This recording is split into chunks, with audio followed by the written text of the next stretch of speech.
nationwide that roadworks have resumed, and all these projects are going to be completed within the next 2 years. That is, by 2027, all these road projects will be finished. The cabinet, while approving the 7 shillings, recognizing the fact that as these roadworks are completed, new certificates will fall due.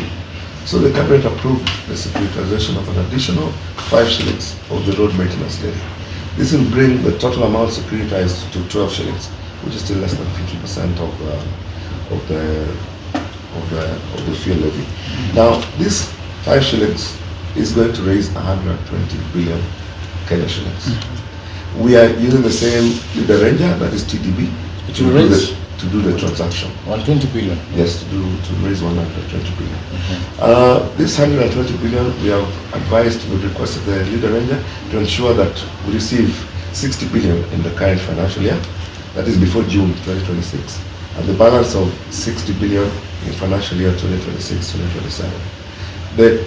We have, based on our cash flow projections, we estimate that new certificates that fall due will be in the region of 60 billion before June 2026.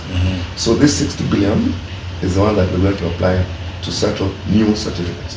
That is certificates that have been raised from 1st of July 2025 up to date.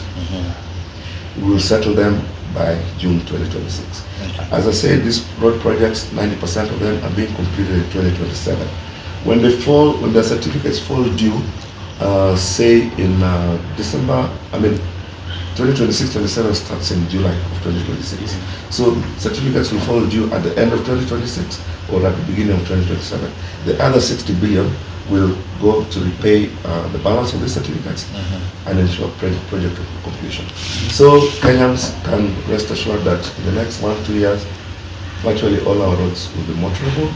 And yes, this is significant impact on economic activity. From 1st of July 2025, Kenya roads were ring-fenced 5 shillings.